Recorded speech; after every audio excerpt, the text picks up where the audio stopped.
हमारे चैनल को सब्सक्राइब करें और बेल आइकन दबाएं। जो तूने अपने पापा की गाड़ी ठोक दी, फिर भी तेरे पापा ने तुझे कुछ नहीं कहा, वरना पिछले हफ्ते ड्राइवर की वजह से भैया की गाड़ी में ना हल्की से खरोच आई थी। मालूम है तेरे पापा ने उसके साथ क्या किया? तो क्या किया पापा आपने? बेटा बिजनेसमैन हूँ, हिसाब बराबर किया और किया। मतलब? अरे मतलब उसने भैया की गाड़ी में निशान बनाया था और भैया ने उसके गाल पर निशान बना दिया। सपाक सटाक ऐसा मारा कि, है ना भैया? लेकिन बेटा आगे से ध्यान रखो, क्या है ना, भैया अपनी चीजों को लेकर काफी इमोशनल है। अरे ओए, अब बना रहा है, कोने में खड़ा खड़ा खुद पी रहा है और ड्रिंक लेगा मेरी? लाए साहब जी।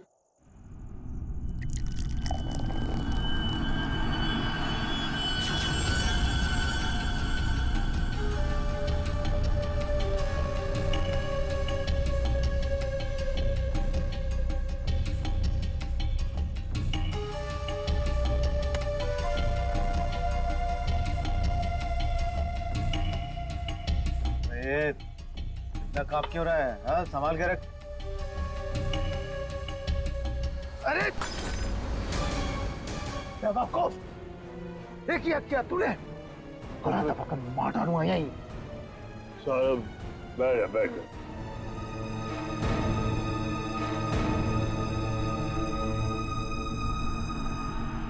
गलती हो गई ना, कोई बात नहीं, गिलास ही तो था। साहब गलती होगी, वो हाथ से गिलास। फिर वही बात, वही कांच का टुकड़ा तेरे से ज्यादा कीमती थोड़ी ना है। सीधा आजा आजा, उठा ले भाई, किसी के लग जाएगा नहीं तो। उठा।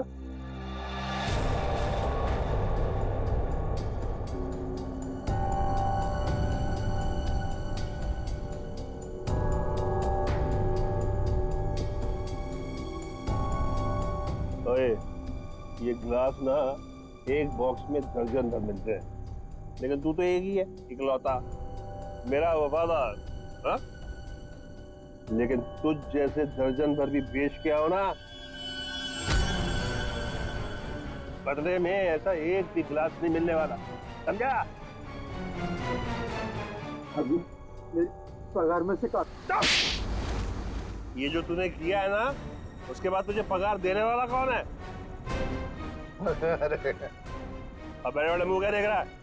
चल जाके दूसरा ड्रिंक बना के ला, चल। सुन, ग्लास संभाल कर लाना, वरना टूट गया ना तो तुझे भी बसंती के कांच के टुकड़ों पर नचाऊंगा। हेलो हेलो, अरे कौन बोल रहा है? आपके कपड़े चेंज करवा देता हूँ। आयो तू ठीक करा, चल चल चल चल। हेलो, और मुंह में जुबान नहीं है क्या? हेलो हेलो,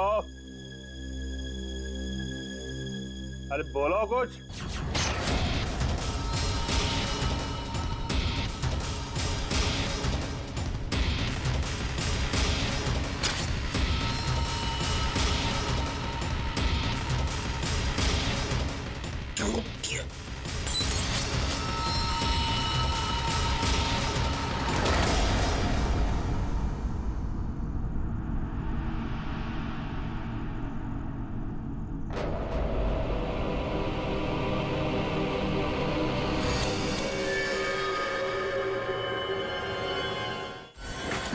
मैं सच कह रहा हूँ, मैंने कुछ नहीं किया। और तूने ऐसा क्यों किया? मैं तुझे जान से मार डालूंगा, मैं तेरे टुकड़े टुकड़े कर दूंगा। तूने मेरे भाई को क्यों मारा? बोल। रुक जा, छोड़ो छोड़ो छोड़ो छोड़ो, उड़िए उड़िए, छोड़ो क्या कर रहे हो?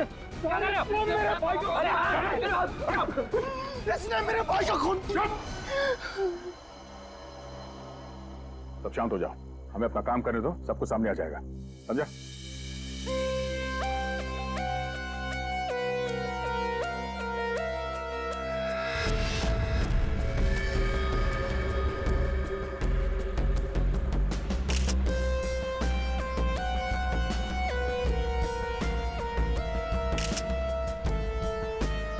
किसी धारदार चीज से गला काट दिया है सर, बड़ी सफाई से। और तो कहीं कुछ दिख नहीं रहा है। बेचारे को अपने आप को बचाने के लिए वक्त भी नहीं मिला होगा। गले की ऐसे नस काट दिए एक झटके में खत्म। है तो कोई अंदर वाला ही आदमी साहब।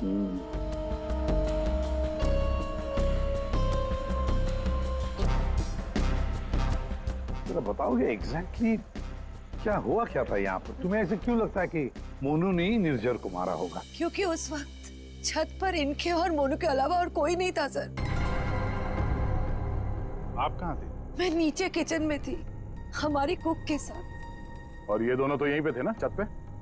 नहीं सर, हम नीचे गए थे कमरे में। सर इसने ना मेरे कपड़े पर वाइन गिरा दिया था, तो कपड़ा बदलने के लिए मैं इसके अमन के साथ नीचे गया था।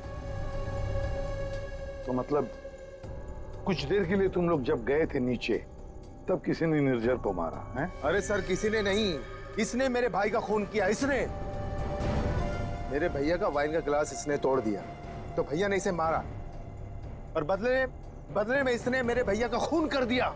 इसने ही खून किया सर। मैंने नहीं मारा साहब जी को।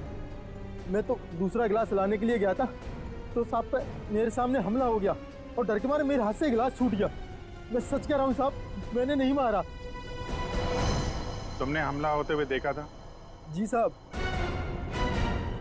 सर आप इसकी बातों में बताइए, ये बकवास कर रही है। सर मैंने कहा ना सर, इसने ही खून किया सर। इस शकल से खून ही लगता है। नहीं साहब, मैंने खून नहीं किया साहब। हमें पहली बार थोड़ी ना मारे थे। 10 साल से उनकी गालियां खा रहा हूँ, कि मार खा रहा हूँ। यही मेरी जिंदगी थी। मेरी हिम्मत कहाँ की मैं साहब को? नहीं साहब, मारना तो दूर, मैंने हाथ तक नहीं लगाया।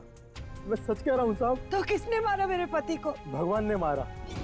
क्या बोला? भगवान ने मारा? मैंने कहा ना सर, ये बकवास कर रही है। एक मिनट। क्या बोल रहे हो तुम? भगवान ने मारा? क्या मतलब क्या है तुम्हारा? है? वो तो नहीं पता साहब। साहब मेरे सामने खड़े हुए थे और देखते ही देखते उनका गला कट गया।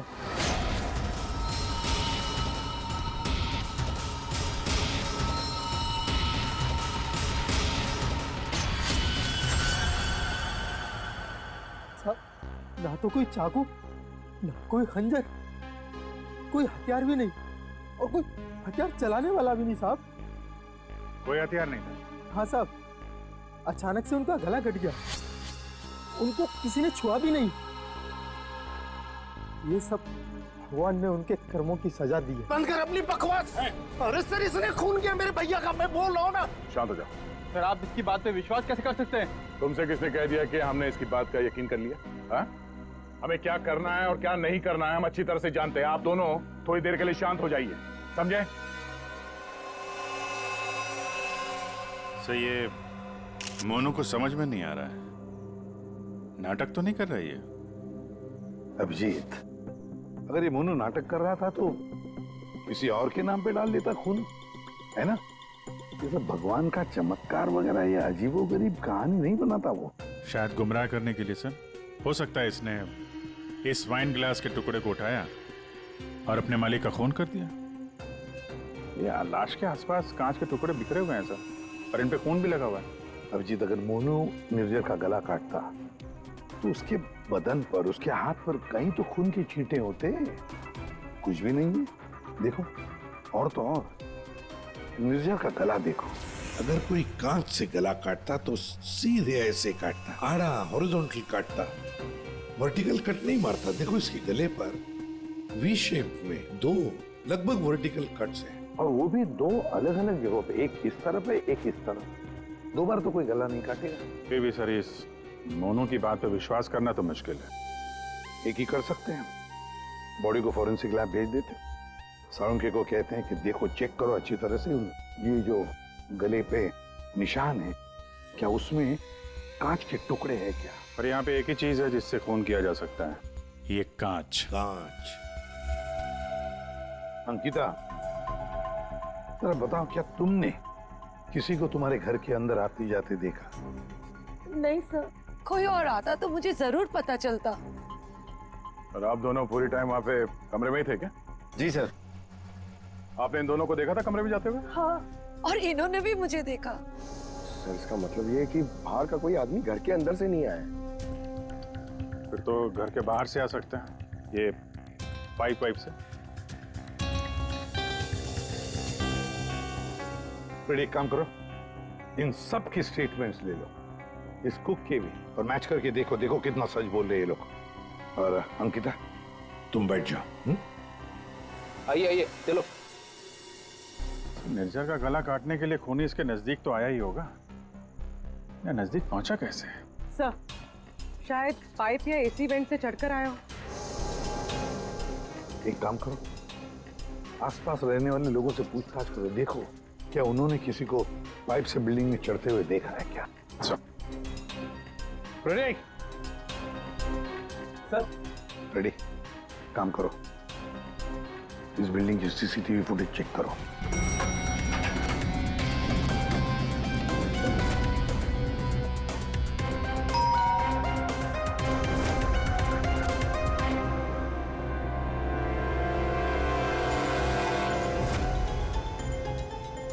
इसमें तो कुछ दिख नहीं रहा, फिर खूनी ऊपर पहुंचा कैसे?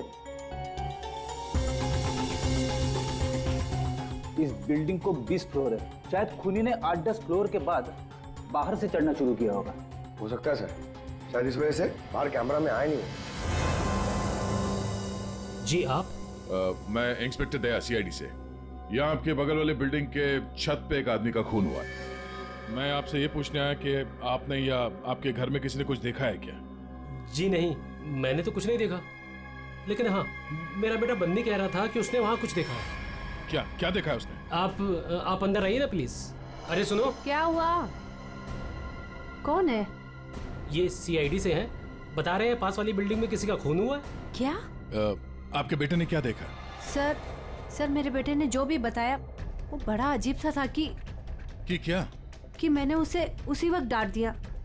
मुझे लगा शायद उसका कोई वहम होगा। क्या क्या बता रहा था वो? सर, हमारा बन्नी तो आजकल वैसे ही मनगढ़ंत बातें करता रहता है, शायद ज्यादा टीवी देखने का असर है ये। सर, हमें लगा ये भी ऐसे ही कुछ होगा। मैं सच बोल रहा हूँ सर, ये सब मैंने अपने टेलीस्कोप से देखा है। वो आदमी मर गया ना सर। हाँ बेटा, तुमने देखा उस आदमी को किसने मारा? किसी को बिल्डिंग पे चढ़ते हुए देखा, ऊपर आते हुए? कोई भी नहीं था। कोई भी नहीं था? तो फिर तुमने किसको देखा? उसी को जिसने खून किया। किसने खून किया? एक बहुत बड़े बैट ने। बैट ने मतलब चमगादड़ ने? हाँ, ये सब मैंने अपने टेलीस्कोप से देखा है। मैं रोज रात को अपने टेलीस्कोप से स्टार्स को देखता हूँ। चलिए आपको भी दिखाता हूँ। चलो दिखो। मैंने ये सब यहाँ से देखा सर। यहाँ से? हाँ।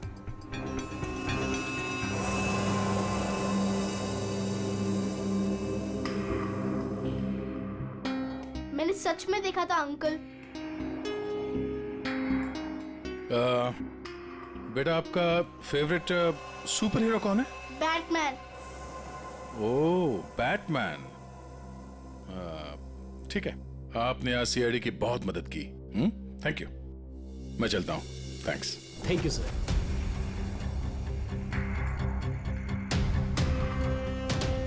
तो पूरे बिल्डिंग में पता किया, डेड एंड है।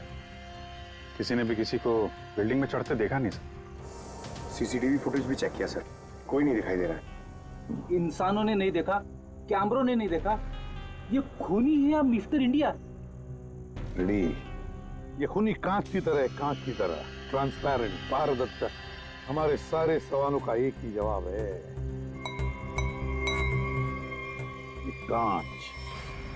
तुम्हारा अंदाजा एकदम सही है। इसके गले के घाव में से कांच का टुकड़ा मिला है। मतलब सर, मोनू ने टूटे हुए कांच से इनका गला काटा और इनकी जान ले ली? हाँ, लगता तो वैसे, मगर पता नहीं क्यों मेरा मन कहता है कि जो दिखता है ये केस वैसा नहीं है। बिल्कुल तुम्हारी बातों की तरह से। हाँ? नहीं, मेरा कहने का मतलब ये था कि वाइन ग्लास के कांच के टुकड़े को और उसके घाव में से जो कांच का टुकड़ा मिला उसको, दोनों को मैंने अच्छी तरह से टेस्ट किया। तो दोनों एक ही हैं, लेकिन अलग अलग। देख सर, उनके दिमाग खराब मत कर यार, जो है वो सीधे सीधे बता देना यार। सीधी सीधी बात ये है भाई कि वाइन ग्लास के कांच के टुकड़े से इसका गला नहीं काटा गया। तो फिर देखना चाहते हो? आओ देखो। ये है वाइन के ग्लास का टुकड़ा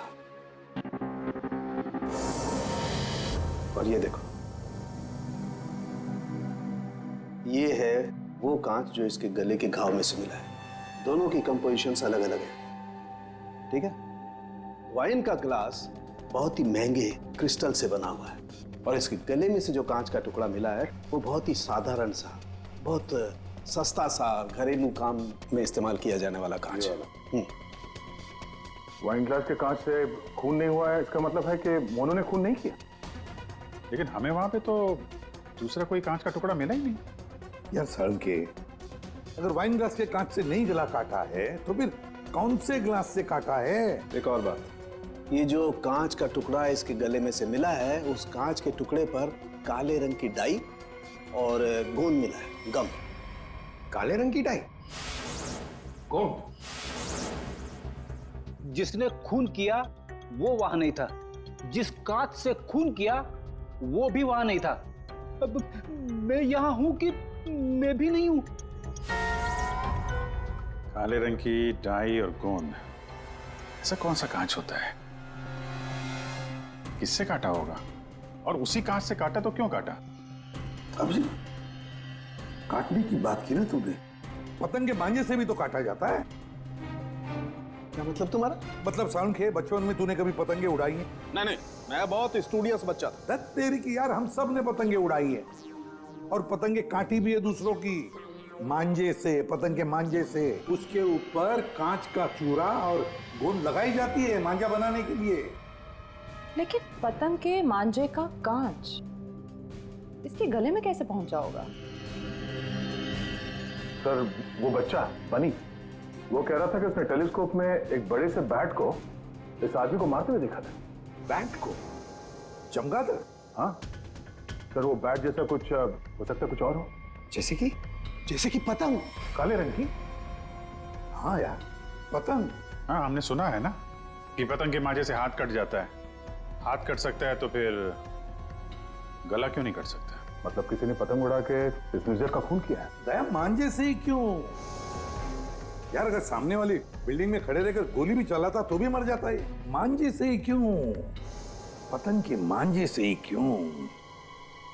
फिर है कौन ये पतंगबाज जिसने ये किया है? अभिजीत, ये निर्जर जब मौत हुई तब यहां खड़ा था, है ना? लगभग हाइट इतनी है। पंकज, जरा आओ तो। और सर, फिर उसके गले पे 2 निशान पड़े, ऐसे। और अगर खूनी पतंग उड़ा रहा था तो फिर यहीं कहीं खड़ा होगा, उस तरफ।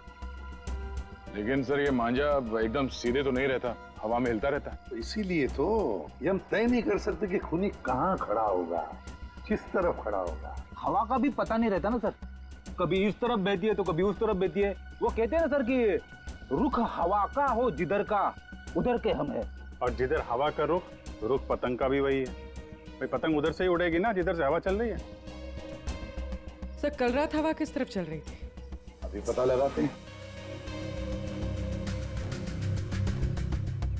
हेलो हेलो, हाँ, मौसम विभाग जी। हमें सीआईडी से एसीपी प्रद्युमन बोल रहा हूँ। हाँ सर, बोलिए। अगर एक इंफॉर्मेशन चाहिए, कल रात 1 बजे हवा किस डायरेक्शन में चल रही थी, किस दिशा में चल रही थी हवा? सर, कल रात 1 बजे हवा साउथ ईस्ट की तरफ चल रही थी sir. Okay, thank you. South east की तरफ से हवा चल रही थी। अगर हवा साउथ से आ रही थी तो खूनी भी साउथ में ही होगा, पतंग यहाँ पर थी और इस वक्त भी हवा साउथ से ही आ रही है। साउथ मतलब यही बिल्डिंग है, 1 2 3। ये निर्जर के गले पर जो मांझे के निशान है, घाव के निशान है, वो काफी वर्टिकल है, यूं ऐसे है। तो इसका एक ही मतलब हो सकता है कि मांझा नीचे से ऊपर की तरफ आया था। सर, मतलब पतंग जिस बिल्डिंग से चगा रहे थे वो इस बिल्डिंग से छूटी थी हाइट में? हाँ पंकज, एग्जैक्टली। छोटी बिल्डिंग तो ये है सर, ये 1 और वो 2 और वो 3। साउथ ईस्ट तो सर वो बिल्डिंग वन विहार। खूनी उसी बिल्डिंग में खड़ा होगा, वन विहार में। लेकिन सर, कंफर्म कैसे करेंगे? पतंग उड़ा के करेंगे। पतंग उड़ा के? हाँ अभिजीत। अच्छा एक बात बताओ, तुम में से किस किस को पतंग उड़ाना आता? सर मैं बहुत अच्छी उड़ाता था। सर पतंग उड़ा ले। अच्छा, लेकिन इस बार नहीं। इस बार पतंग मैं उड़ाऊंगा, क्योंकि हर बार तुम लोग मजे लूटते हो हर बात में। मतलब सर आप पतंग उड़ा के पंकज को मारने की कोशिश करेंगे? ये क्या बोल रहे सर आप? डरते हो पंकज? ये तुम एक सीआईडी ऑफिसर हो, मरने से डरते हो? सीआईडी ऑफिसर वो होता है जो देश के लिए, लोगों के लिए अपनी जान निछावर करता है। चाहे पतंग से गला काट के ही क्यों नहीं। क्या बोल रहे हो सर? चढ़ जाओ सूली पे चढ़ जाओ सर। होता है कभी कभी। प्लीज चढ़िए। चलो चलो।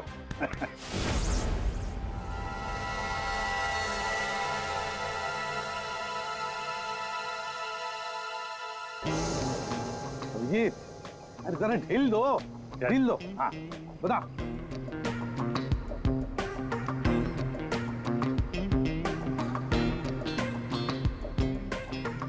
वाह सर वाह।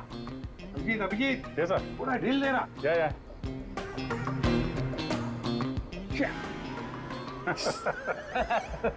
अभिजीत सर की पतंग कट गई। हाँ हाँ।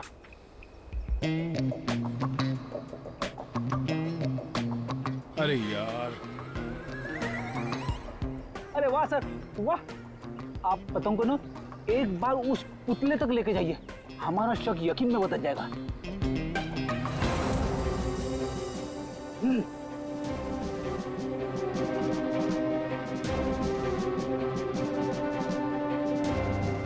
अरे नहीं यार फ्रेडी, पकड़ लो। ये नामुमकिन है। कितनी सारी चीजों का ध्यान रखना पड़ता है, हवा की दिशा, फिर वो एंगल, हाइट। सर अगर आपसे नहीं हुआ तो मुझे नहीं लगता ये पॉसिबल है। मगर सर सारुके साहब तो श्योर थे, गर्दन मंजे से ही कटी है। सर हो सकता है मांझा ही हो, पतंग हो ही ना। इस निर्जर के केस को किसी और तरीके से सुलझाना पड़ेगा। कोई और तरीका? हाँ, निर्जर की मौत से किसको सबसे ज्यादा फायदा हो सकता है, उसे ढूंढना पड़ेगा। सर अगर आपकी परमिशन हो तो ये सब प्लान चेंज करने से पहले मैं किसी के आदमी से बात करना चाहता हूँ। किससे? नाम तो नहीं मालूम, ढूंढना पड़ेगा सर उसे।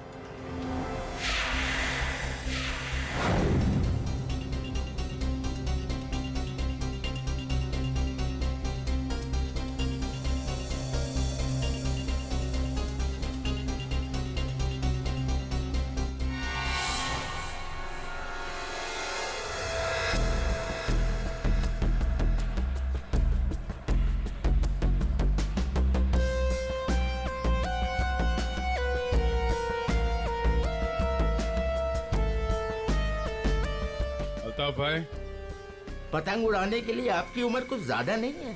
क्यों? पतंग उड़ने से पहले नाम और उम्र पूछती है क्या? हाँ, अगर आप जानना चाहते हो तो मैं बता देता हूँ। मैं इंस्पेक्टर दया, सीआईडी से। मैं यहाँ एक केस के सिलसिले में आपसे कुछ पूछने आया हूँ। कहिए। अल्ताफ भाई ये बताइए, क्या इस तरह के मांझे से किसी की जान ली जा सकती है? मतलब गला काटा जा सकता है? अरे क्या कह रहे हैं जनाब, ये तो मेरी रोजी रोटी है, ये तो मेरे परिवार का पेट पालने के लिए, ना कि किसी का गला काटने के लिए। अल्ताफ भाई फिक्र मत कीजिए, ये सिर्फ जानकारी के लिए पूछ रहा हूँ। यहाँ बाजार में सबसे पूछा तो सबने यही बताया कि यहाँ सबसे समझदार और जानकार आदमी इस पेशे में आप ही हैं। मेरे सवाल का जवाब देंगे आप? सुना तो कई बार है जनाब, और अखबार में भी पढ़ा है कि मांझे से लोगों का हाथ कट जाता है। तो क्या मांझा इतना तेज हो सकता है कि कोई उससे किसी की जान ले ले? जनाब पिछले कई सालों में बहुत से कानून आए हैं जो मांझा एक हद से ज्यादा तेज नहीं बना सकते। अब इसी को देख लीजिए, आजकल ऐसे मांझे बनते हैं रुई के, कांच के नहीं, और सस्ते से सस्ता है और उड़ाने में भी उतना ही मजा आता है। अल्ताफ भाई कोई तो होगा जो इतनी तेज मांझा बनाता है, कांच वाला, और लोग खरीदते भी होंगे। चोरी छुपे तो यहाँ हर किस्म के काम होते हैं। मुझे नहीं लगता जनाब कि मांझा बनाने वाले किसी एक का काम है, और अगर बनाना भी पड़ता होगा तो कांच का मसाला उसको खुद ही बनाना पड़ता है और खुद ही उसको लगाना पड़ता है। ये बड़े जोखिम का काम है, इसमें उंगलियां भी कट सकती हैं। आज से 30 साल पहले हमारे गांव में वो तेज मांझा बनता था, लेकिन आजकल बच्चों के पास ना तो टाइम है ना हुनर है। हाँ, आजकल के बच्चों में तो नहीं है। हो सकता है ये खूनी आप ही की पीढ़ी का हो। अच्छा, इस तरह का मांझा बनाने में कौन सा कांच इस्तेमाल होता है? किसी भी तरह का चल जाता है। अब जैसे ये है, ये सस्ते में सस्ता है और ये बल्ब के टुकड़े से भी बनता है। चाहे आप ट्यूब लाइट उसमें लगा दीजिए तोड़ के। तो कांच के जरिए पता लगाना मुश्किल है। अच्छा अल्ताफ भाई, अगर आपको ये काम करना होता तो आप कैसे करते? दुनिया में चंद ही लोग होंगे जिनके हाथों में ये हुनर है। हम जानते हैं अल्ताफ भाई, इसीलिए तो हम आपके दरवाजे पे आए। बड़ी मेहनत का काम है साहब। पतंग किस जगह पर उड़ाना है, किस ऊंचाई पर, हवा का रुख, रफ्तार सब सही हो तभी निशाना सही लग सकता है। शुक्रिया अल्ताफ भाई, शुक्रिया।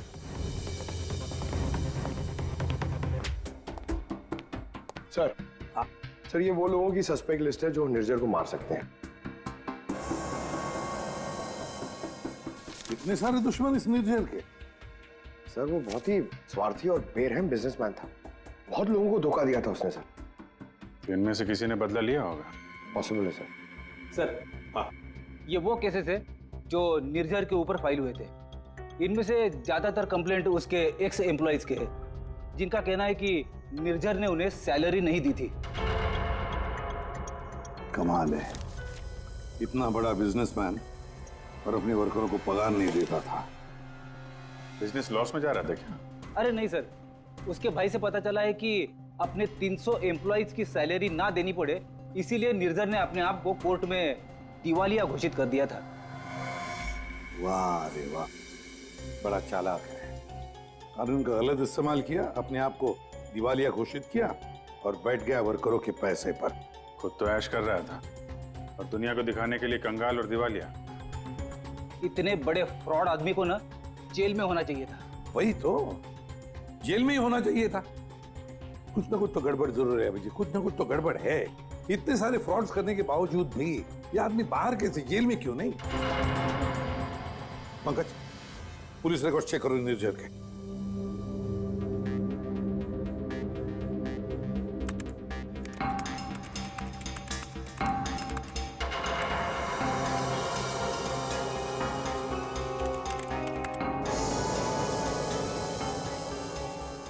सर पुलिस रिकॉर्ड तो है। क्या 5 साल पहले निर्जर कस्टडी में लिया गया था सर। ये मगर सर सिर्फ 1 घंटे के लिए। क्या? सिर्फ 1 घंटे के लिए? कमाल है सर, 1 घंटे के लिए कौन जेल में जाएगा? इतना बड़ा फ्रॉड किया और सिर्फ 1 घंटे के लिए? ओ, सर ये फ्रॉड के लिए तो अंदर गया ही नहीं था, हिट एंड रन केस के लिए गया था। किसको उड़ाया इसने? ज्यादा डिटेल्स तो दिख नहीं रही इसमें। अरेस्टिंग ऑफिसर कौन है देखो? Inspector Rane, Versova police station. कैसे राणे साहब? हाँ ठीक है, बोलिए। जरा ये फोटो देखो राणे। इसका नाम निर्जर है और 5 साल पहले आपने किसी केस में अरेस्ट किया था इसे। हाँ याद है मुझे, इसे तो हमने हिट एंड रन केस में पकड़ा था। एक्सीडेंट? किसका एक्सीडेंट हुआ था? एक बच्चे का एक्सीडेंट हुआ था, मगर बाद में पता चला कि गलती बच्चे की थी। बच्चे की गलती? कैसे? बच्चे भागते हुए अचानक रोड पे आ गया और इस कार से टकरा गया। अच्छा, अचानक भागते हुए आया। क्या हुआ क्या था? कोई इसको दौड़ा रहा था या वो किसी का पीछा कर रहा था? सर पतंग के पीछे।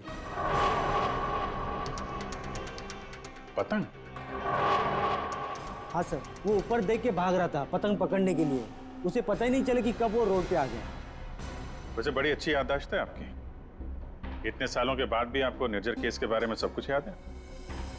सर ऐसे बेरहम इंसान को कौन भूल सकता है? बेरहम? क्यों?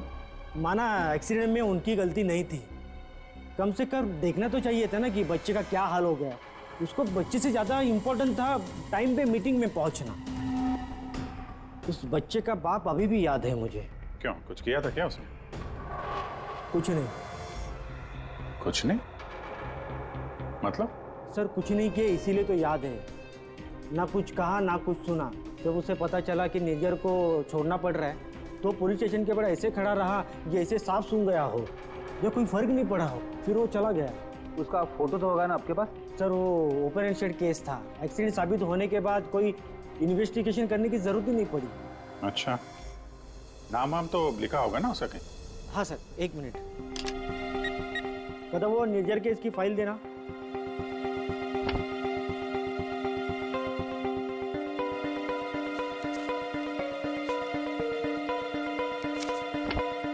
सर ये देखिए, बच्चे का बाप का नाम, फोन नंबर और एड्रेस भी है। पवन कुमार, शंकर नगर। बेटी, एड्रेस फोन नंबर वगैरह नोट कर लो जरा।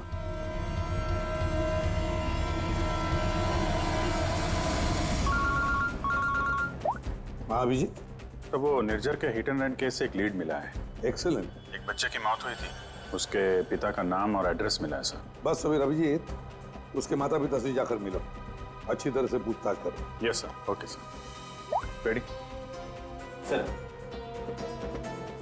तुम जरा राणे साहब के साथ मिलके उस पवन कुमार का स्केच बनवा लो, तब तक मैं उसके घर जाके देखता हूँ। क्या हुआ साहब? आज सुबह पतंग उड़ा के गए, फिर पूछताछ भी की, अब क्या हो गया? ये आप लोग इतने ही हो? यहाँ पे तो 5 गार्ड्स लिखे हैं, ये 5वां कहाँ है? हाँ साहब, शंकर आया था कुछ महीने पहले नौकरी पे, फिर अचानक साहब आज सुबह नौकरी छोड़ के चला गया। नौकरी छोड़ के चला गया क्यों?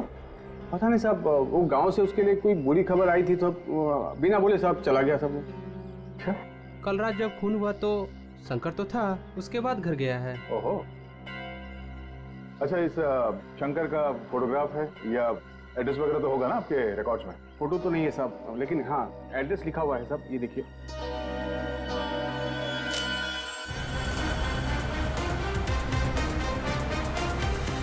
हाँ सर, एड्रेस तो मिल गया है, पर मुझे लग रहा है कि ये एड्रेस गलत हो सकता है सर। शंकर ने खून किया है सर, फिलहाल तो फरार है, पर उसने निर्जर को क्यों मारा होगा ये मकसद तो समझ में नहीं आ रहा है। सर, ये पवन कुमार के घर में तो ताला लगा हुआ है, पड़ोसी बता रहे थे कि बच्चे के एक्सीडेंट के 2-3 साल के बाद उसकी माँ ने उसके गम में आत्महत्या कर ली। और ये पवन का क्या हुआ? सर, वो तो 3 साल पहले ही घर छोड़ के चला गया, उसके बाद से वापस नहीं लौटा। मुझे तो इसी पे शक है सर। 1 मिनट अभिजीत, ये पवन 3 साल पहले घर छोड़कर चला गया और फिर अचानक अब जाग उठा बदला लेने के लिए? क्या कर क्या रहा था 3 साल तक? एक मिनट सर, एक मिनट। अभिजीत, ये पवन अपने घर से कितने साल से गायब है? ये 3 साल पहले। क्यों 3 साल से? अच्छा सर, वो पवन कुमार का स्केच बनने वाला था, बन गया वो? देखता हूँ।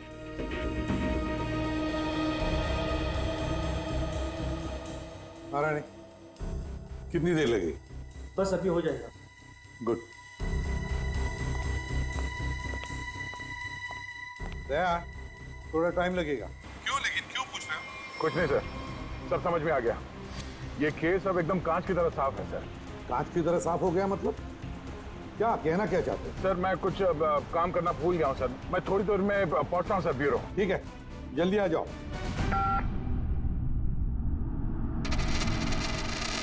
हाँ यार, आज नींद नहीं आई। अरे कैलाश, शुक्रिया। तुम्हारी वजह से आज हमने एक मुजरिम को पकड़ लिया। अच्छा हाँ, वो शंकर, उसने गलत एड्रेस लिख दिया था। उसे खुद लिखा था क्या? नहीं साहब, शंकर तो अनपढ़ है। अच्छा, तो फिर रजिस्टर में एड्रेस किसने लिखा? जी साहब, मैंने। तो यहाँ जितने भी नए गार्ड्स आते हैं उनका नाम, नंबर, एड्रेस सब तुम्हें लिखते हो? जी सर। अरे हाँ, ओह सॉरी, मैं तो भूल ही गया था, सारे रिकॉर्ड्स तो तुम ही रखते हो। कौन सिक्योरिटी गार्ड काम पे कब आता है, कब नौकरी छोड़ के चला जाता है, ये सारी तैयारी तो तुम ही करते हो, हैं? वैसे कैलाश, कितने साल से नौकरी कर रहे हो इस बिल्डिंग में? हाँ साहब, 3 साल से। 3 साल से? 3 साल से वो खूनी भी गायब है।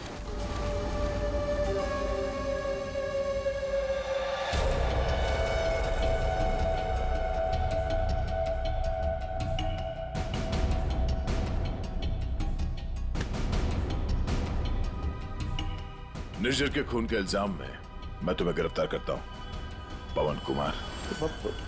पवन कुमार? हमारा नाम तो कैलाश है साहब। वो आपको शायद कोई गलत फहमी हो रही है हमको पहचानने में। लेकिन मुझसे कोई गलती नहीं हो रही है मिस्टर पवन कुमार। ये क्या है साहब? हाँ क्या साहब, आपको कोई नहीं मिला तो एक गरीब को फंसा रहे साहब। अच्छा,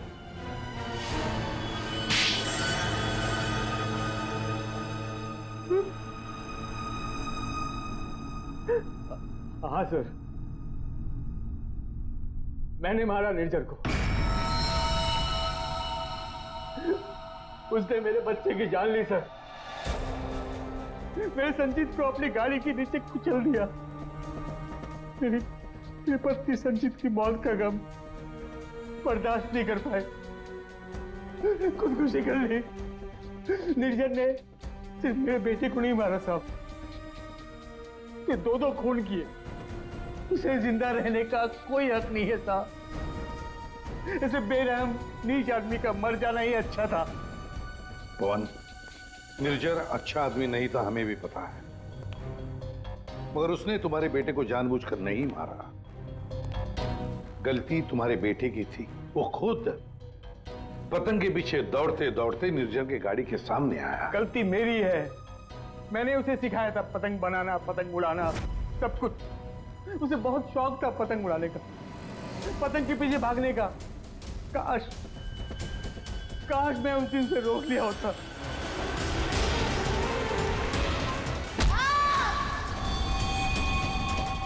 तो बेटा आज जिंदा होता। देखो, हम तुम्हारा दर्द समझ सकते हैं, लेकिन तुम्हें यह भी समझना चाहिए कि वो एक एक्सीडेंट था, लेकिन एक्सीडेंट के बाद वो मेरे बच्चे को बचा सकता था ना। क्या मतलब? जब पुलिस ने उसको रिहा किया तो आप बच्चे को अस्पताल तो लेके जा सकते थे ना। बच्चे की हालत देखी थी आपने, खून से लथपथ था वो। अगर मेरी गाड़ी की सीटें खराब हो जाती तो कौन जिम्मेदार होता? मैंने कसम खा ली थी साहब, जिस तरह एक पतंग ने मेरी संजीत की जान ली, निर्जर की मौत भी पतंग से ही होगी साहब, पतंग से ही होगी। और इसीलिए तुमने 1VR बिल्डिंग में नौकरी शुरू कर दी, ताकि तुम अपना बदला आसानी से पूरा कर सको। पिछले कुछ सालों में 1VR में जितनी भी चोरियां हुआ करती थी, वो सब मैंने ही करवाई थी, ताकि किसी को भी छत पे जाने की अनुमति ना मिले। फिर रोज पतंग उड़ाने की प्रैक्टिस करने लगा। निर्जर पर ध्यान रखने लगा कि छत पे कब जाता है, कितनी देर रहता है। मुझे पता था कि कौन से कोने में उसका मोबाइल का नेटवर्क का टावर मिलता है। वो हमेशा बात करने वहीं आता था साहब, और मैंने सोच लिया था उसे वहीं मारूंगा। और उसे मारने के लिए मैंने मांझा बनाना शुरू कर दिया। काली पतंग बनाई, मैं तैयार था साहब, बस हवा का रुख और तेजी का इंतजार था मुझे। और एक दिन भगवान ने मेरी सुन ली, सब कुछ सही था। मैंने निर्जर के मोबाइल पे फोन किया, पतंग उड़ाई और उसका गला काट दिया।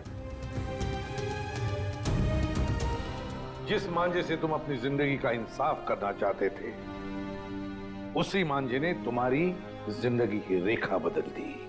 तुम्हें कड़ी से कड़ी सजा होगी।